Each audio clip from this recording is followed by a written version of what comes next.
नमस्कार. लग्नानंतर होईलच प्रेम या मालिकेच्या आजच्या भागामध्ये मी तुम्हा सर्वांचे अगदी मनपूर्वक स्वागत करते. आजच्या भागामध्ये आपल्याला पाहायला मिळतं, काव्या पार्थला म्हणते, तेव्हाच मी ठरवलं, काव्या तू मागे बस, शेजारी बस, पण गाडी चालवू नकोस. असं म्हणत काव्या पार्थच्या समोर हात जोडते आणि म्हणूनच लागते, म्हणूनच तर मी ठरवलं गाडी नाही चालवायची. तर आता पार्थ काव्याला म्हणतो, मग तर तुम्हाला गाडी शिकावीच लागेल. आता पार्थचं हे बोलणं ऐकून काव्याला धक्काच बसतो. काव्या म्हणते, काय अहो, मी एवढा भीषण किस्सा तुम्हाला सांगितला तरीसुद्धा तुम्ही मला म्हणताय की तुला गाडी शिकावीच लागेल. तर पार्थ म्हणतो की हो. काव्या म्हणते, काय बोलताय तुम्ही हे? पार्थ म्हणतो, मला सांगा, आपलं नातं स्वीकारायला सुद्धा तुम्हाला अगोदर भीती वाटतच होती की नाही? पण त्यानंतर तुम्ही ते नातं स्वीकारलं आणि हळूहळू आपल्या संसाराची गाडी रुळावर आलीच ना, मग तसं गाडीसुद्धा शिकाल, ती सुद्धा गाडी रुळावर येईल. आता हे ऐकून काव्याला धक्काच बसतो. काव्या म्हणते, देशमुख, अहो तुम्ही कुठला विषय कुठे घेऊन जाताय? काय चाललंय तुमचं? कुठलं कनेक्शन कुठे जोडताय तुम्ही? परंतु पार्थ मात्र त्याच्या निर्णयावर ठाम असतो. तो म्हणतो, तरीसुद्धा तुम्हाला गाडी शिकावीच लागेल. काव्या पार्थला म्हणते, हे बघा, गाडी शिकणं हाच माझ्यासाठी खूप डेंजर सिग्नल आहे. मी जर कोणाला ठोकलं तर केवढ्याला पडेल ते? तर पार्थ काव्याला समजवत म्हणतो, काव्या तुम्ही फार निगेटिव्ह विचार करताय. मला सांगा, त्या दिवशी जर मी म्हटलं असतं की मला श्रीखंड जमणार नाही तर ते बनवून झालं असतं का? नाही ना. मी जर बोललो असतो, मी गॅस पेटवायला गेलो आणि गॅसचा भडका उडाला तर? आणि असं काही मी बोललो का? मी निगेटिव्ह विचार केला का? नकार दिला का? नाही ना.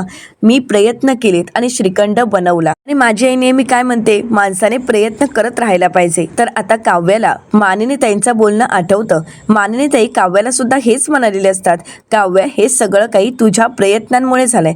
तू जर प्रयत्न केलेच नसते ना तर खरंच हे अशक्य होतं. तर पार्थ काव्याला म्हणतो, त्या दिवशी आपण एक्झामसाठी निघालो होतो, त्या दिवशी तुमच्यावर वार झाला. म्हणजे खरं तर तो वार माझ्यावर होणार होता, पण तो वार तुम्ही झेललात.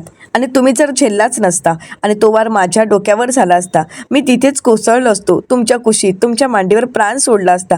तर मग तुमच्या मनात तीच खंत राहिली असती ना की मी गाडी शिकले असते तर पार्थला हॉस्पिटलला घेऊन गेले असते, त्यांना वाचवू शकले असते. आता पार्थच्या तोंडून असे काही शब्द ऐकून काव्याचा संताप होतो.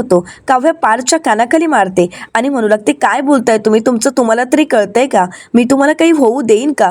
मी तुम्हाला हॉस्पिटलला घेऊन गेले असते. तर पार्थ म्हणतो, त्यासाठी गाडी शिकावी लागली असती. काव्या म्हणते, शिकेन मी. आता मात्र काव्या पार्थच्या काळजीपोटी गाडी शिकायला तयार होते. पार्थ म्हणतो, हो ना.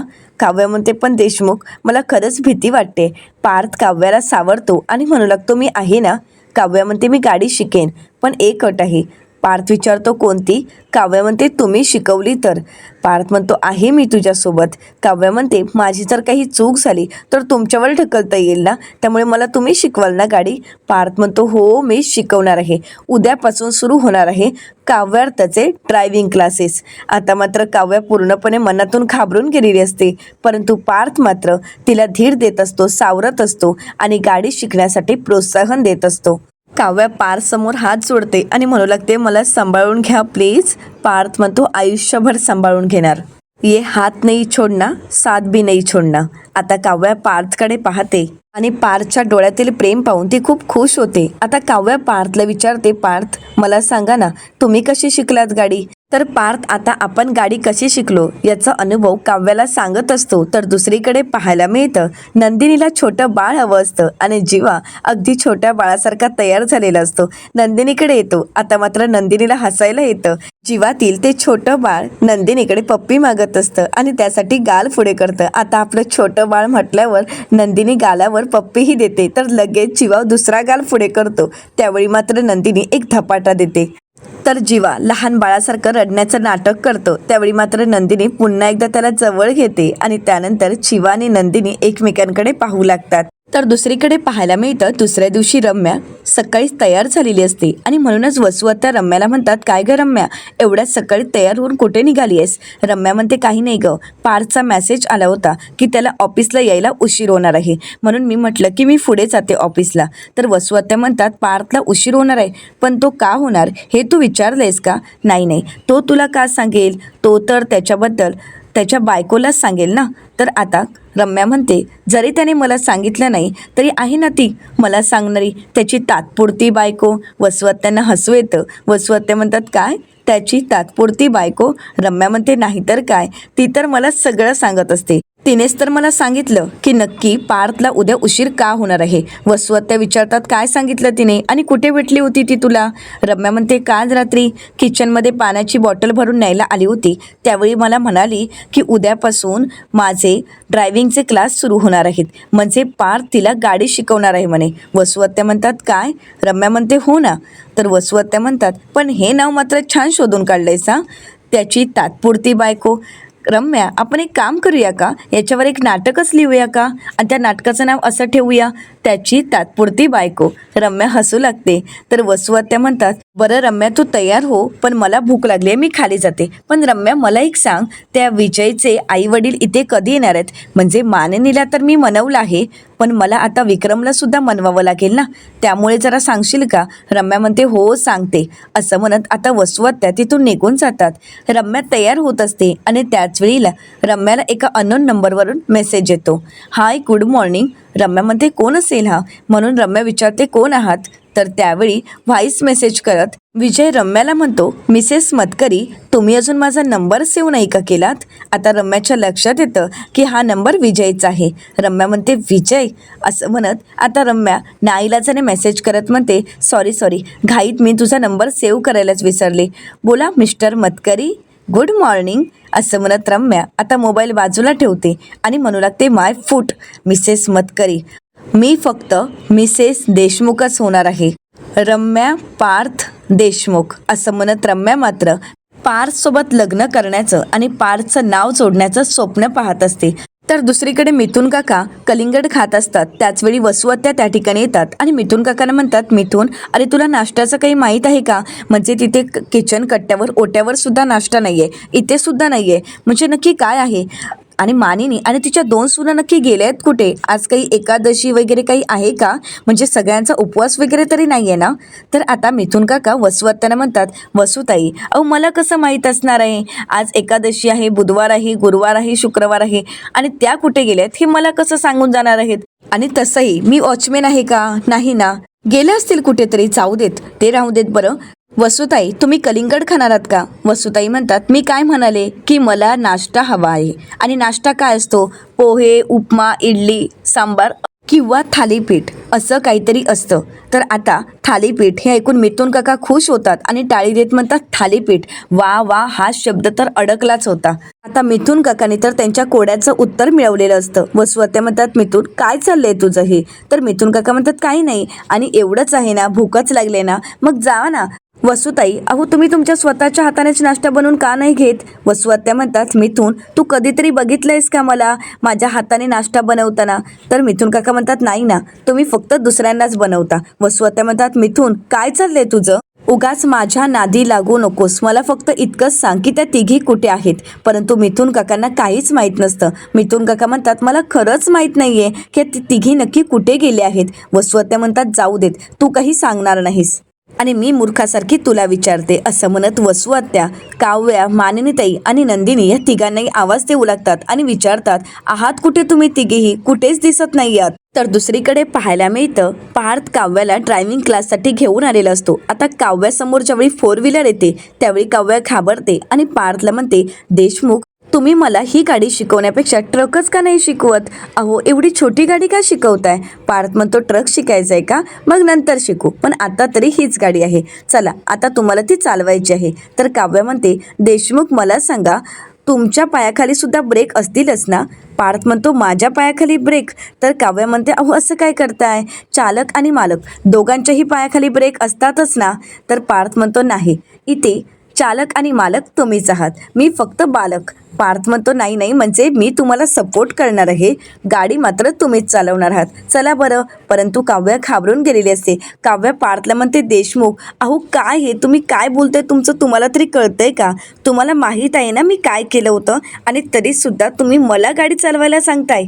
आणि हो तुम्ही बालक वगैरे काही नाही आहात, खरं तर मी बालक आहे, तुम्ही माझे पालक तरी व्हा ना प्लीज. असं म्हणत काव्या पार्थ समोर रिक्वेस्ट करत असते. काव्या गाडी चालवणं यासाठी खूप घाबरून गेलेली असते. तुम्ही माझी छान व्यवस्थित काळजी घ्या आणि व्यवस्थित गाडी शिकवा, नाहीतर मी गाडी ठोके ना. जशी, तर पार्थ म्हणतो जशी स्कूटी ठोकली होती तशीच ना.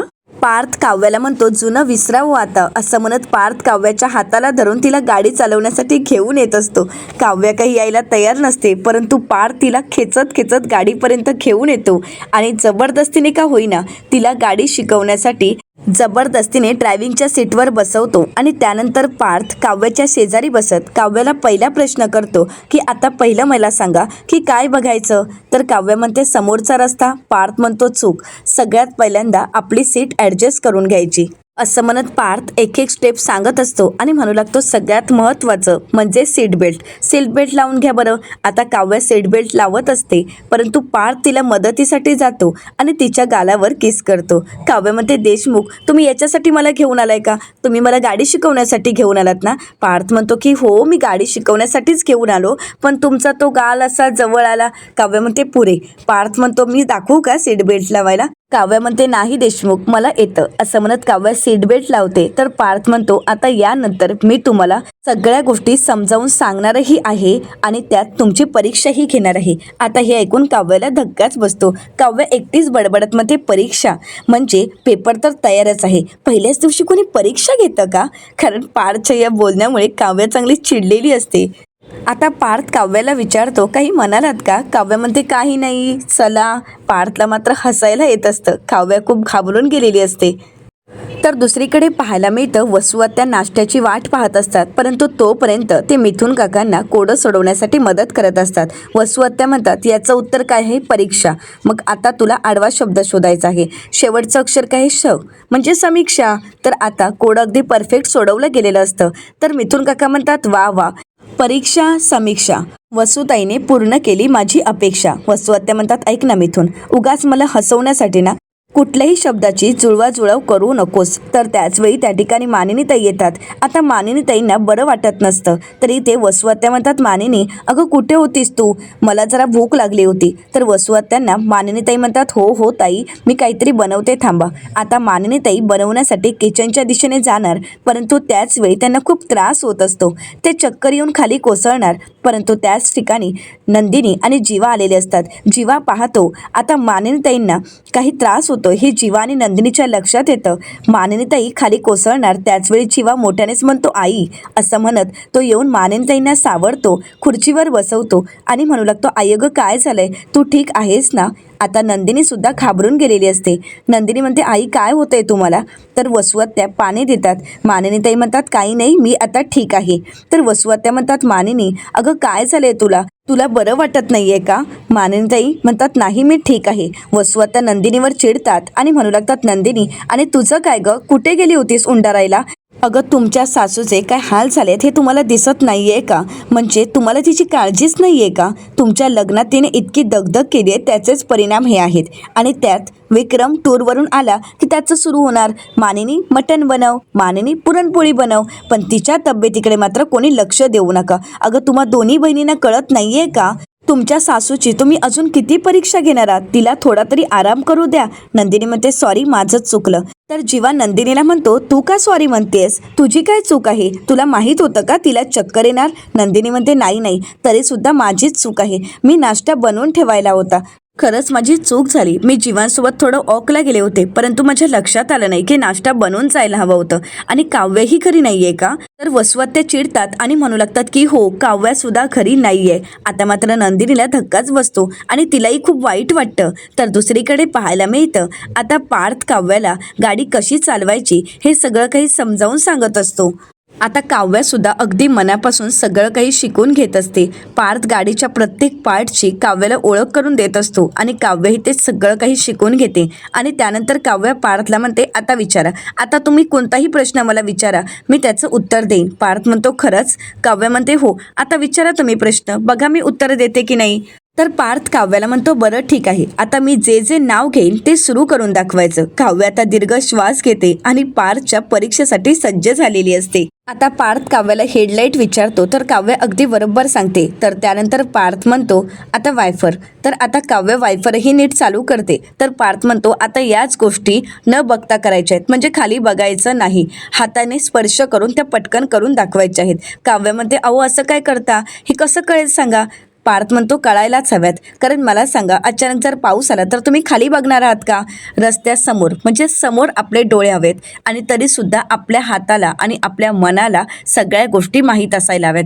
त्यामुळे आपल्या हातांना त्या गोष्टीची सवय असायला हवी. न बघता सुद्धा त्या गोष्टी आपल्याला हाताळता यायला पाहिजेत. चला चला सुरू करा असं म्हणत आता पार्थ काव्याला म्हणतो चला आता हेडलाईट.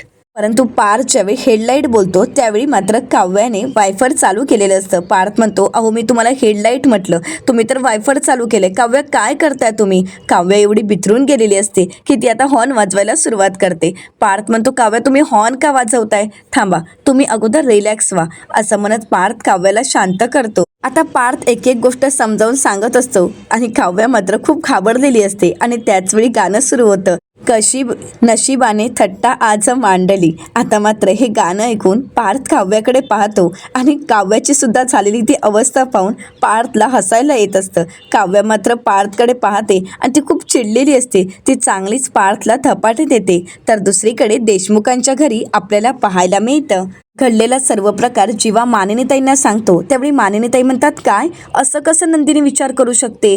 ती जर जाड झाली तर तू तिला सोडून देशील? तू तर जीवा म्हणतो बघ ना, म्हणजे नंदिनी एवढी नर्वस झाली होती ना, कुठल्या तरी बाईची गोष्ट ऐकली होती तिने. खरं तर तिला कळालं होतं की तिच्या नवऱ्याने ती जाड झाली म्हणून तिला सोडून दिलं आणि ती बाई हिच्याकडे आली होती आणि त्यामुळे तिचा असा गैरसमज झाला की मी सुद्धा तिला सोडून देईन. तर मानिनीताई म्हणतात जीवा तरीसुद्धा मी तुम्हाला सांगत असते ना, मस्करीतसुद्धा तिला तसं चिडवू नका, कारण कधी कुठली गोष्ट कोणाच्या जिवारी लागेल हे सांगता येत नाही रे जीवा. तर जीवा म्हणतो आई अगं मी तिला कधी चिडवलं आहे? उलट मी तिला समजावण्याचा प्रयत्न केला. खरं तर मी तिला समजावलं, अजूनही मी समजावतोय तिला आणि म्हणूनच जॉगिंगला सुद्धा मी तिला सोबत घेऊन गेलो. तर त्याचवेळी नंदिनी त्या ठिकाणी येते आणि म्हणू लागते आई आई अहो तुम्ही काहीच खाल्लं नाहीये. आई अगोदर हे खाऊन घ्या, तुम्ही कलिंगड संपवा. उपमा सुद्धा केला आहे, वसू आत्या मिथून काका त्या दोघांनी खाल्लं आहे, तुम्हीच खाल्लं नाहीये. आणि अहो तुम्ही इथे का बसलाय? अहो मी तुमच्यासाठी अंडी उकडून ठेवली आहेत, जा तुम्ही अंडी खाऊन घ्या. तर जीवा म्हणतो बरं तू काय खाणार आहेस? तर नंदिनी म्हणते मी, असं म्हणत नंदिनी शांतच होते.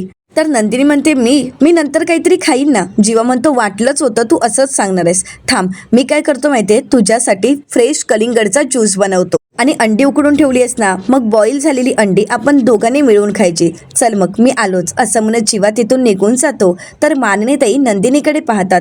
नंदिनीच्या बाबतीत घडलेला तो प्रसंग मानिनीताईंना माहीत असतो आणि त्यामुळे त्यांना खूप वाईट वाटतं. आता नंदिनी मानिनीताईंना स्वतःच्या हातानेच कलिंगड खाऊ घालते आणि म्हणू लागते आई तुम्ही अगोदर खाऊन घ्या बरं, मी तुम्हाला भरवते. तर त्यानंतर मानिनीताई नंदिनीला भरवणार. नंदिनी म्हणते नाही नकोय मला. मानिनीताई म्हणतात नंदिनी अगं असं काय करतेस, एवढ्याशाने तुझं वजन वाढणार नाहीये, फळ आहे ते खाऊन घे बरं. आता नंदिनी खाते, परंतु त्यानंतर नंदिनीला खूप वाईट वाटतं. नंदिनी कान पकडत मानिनीताईंची माफी मागत म्हणते आई खरंच मला माफ करा, खरंच आई तुम्हाला खूप त्रास झाला ना, पण खरंच आई मी ह्यांना म्हटलं होतं की मी सकाळी नाश्ता करते मग आपण निघूया, पण जीवा मला म्हणालेत की आत्ता कुठे 6 वाजलेत, आपण 7 वाजेपर्यंत येऊ. म्हटलं ठीक आहे, म्हणून मी घराबाहेर पडले. आता जॉगिंगला जायचं आहे म्हटल्यावर जीवा मला म्हणाले की स्कूटी घेऊ नको. मग चालत ग्राउंडपर्यंत गेलो. तिथे मला जाता जाता खूप वेळा दम लागला, मध्ये मध्ये ब्रेक घेतला, येताना शहाळ्याचं पाणी, या सगळ्यामध्ये खरंच खूप उशीर झाला. पण आई सॉरी, आता मी ठरवलं आहे की उद्यापासून सकाळी जॉगिंगला जायचंच नाही, जमलं तर संध्याकाळी जॉगिंगला जायचं. मानिनीताई म्हणतात जमलं तर, वेळ मिळाला तर. नंदिनी अगं असं नाही चालत, आपण जे ठरवलंय ते आपण करायचं.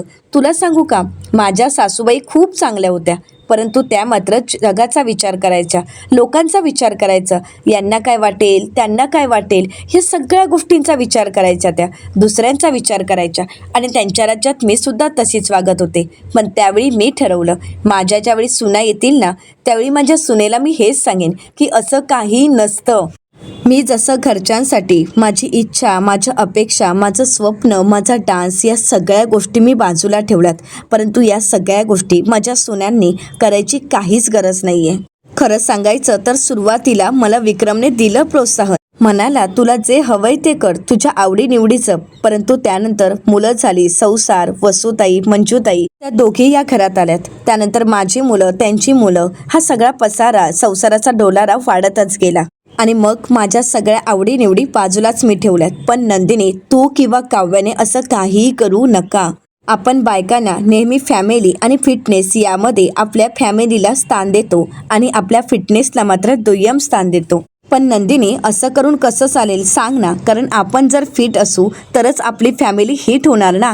ही गोष्ट कायम लक्षात ठेव, कधीही विसरू नकोस आणि स्वतःच्या फिटनेसकडे दुर्लक्षही करू नकोस.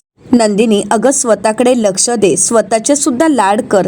अगं स्वतःला वेळ दे, कशाला उगाच गिल्ट यायला हवंय, यात काहीही चुकीचं नाही. आणि हो, उद्यापासून बिनधास्त जॉगिंगला जायचं. मला काही रोज रोज चक्कर येणार नाहीये. तर आता मानिनीताईंचा एवढा आधार पाहून, त्यांच्यातील तो उत्साह आणि प्रोत्साहन पाहून नंदिनी मानिनीताईंना म्हणते, आई एक सांगू का तुम्हाला, मी मागच्या जन्मी काय पुण्य केलं होतं मला खरंच माहीत नाही, पण मी खरंच खूप नशीबवान आहे की मला तुमच्यासारखी सासू मिळाली. तर त्याचवेळी जीवा त्या ठिकाणी येतो आणि विचारतो, अच्छा मी? तर नंदिनी म्हणते, अच्छा तुम्ही? आई म्हणजे मला मिळालेला 50% डिस्काउंट आहे आणि तुम्ही म्हणजे मला मिळालेला लकी कुपन आहात.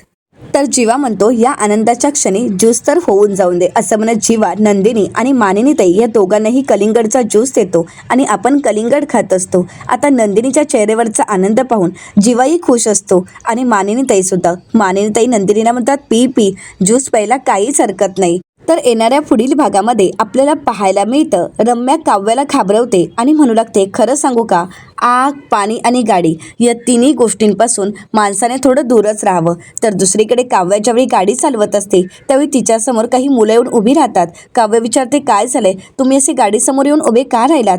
तर तो एक मुलगा म्हणू लागतो, मी पडलो आणि मला लागला आहे. तर दुसरा मुलगा म्हणतो, आम्हाला थोडं नाक्यावर सोडाल का? तर पार्थ म्हणतो, चला चला गाडीत बसा. काव्य, तुम्ही गाडी चालवणार आहात ना? तर त्यातील एक मुलगा म्हणतो, नाही नाही, उगाच नको, बाकीच्या गोष्टी ठीक आहेत परंतु बायकांनी गाडी चालवू नये. आता हे ऐकून काव्य खूप चिडते आणि म्हणू लागते, आता तर गाडी मीच चालवणार आहे, चला तुम्ही सगळ्यांनी बसा. असं म्हणत आता काव्य सगळ्यांना बसवते आणि काव्य गाडी चालवायला घेते. त्यावेळी पार्थ आणि सर्वच जण गणपती बाप्पा मोरया असं म्हणताच काव्य गाडी चालवायला सुरुवात करते. आता काव्य गाडी नीट चालवू शकेल ना, हे पाहणं अतिशय रंजक ठरणार आहे. मित्रांनो, अशाच मालिकांचे नवनवीन अपडेट पाहण्यासाठी चॅनलला नक्कीच सबस्क्राईब करा. आजचा व्हिडिओ तुम्हाला कसा वाटला हे कमेंट करून नक्कीच कळवा. आजचा हा व्हिडिओ तुम्हाला जर आवडला असेल तर व्हिडिओला लाईक करायलाही विसरू नका. व्हिडिओ पाहिल्याबद्दल तुम्हा सर्वांचे अगदी मनपूर्वक धन्यवाद.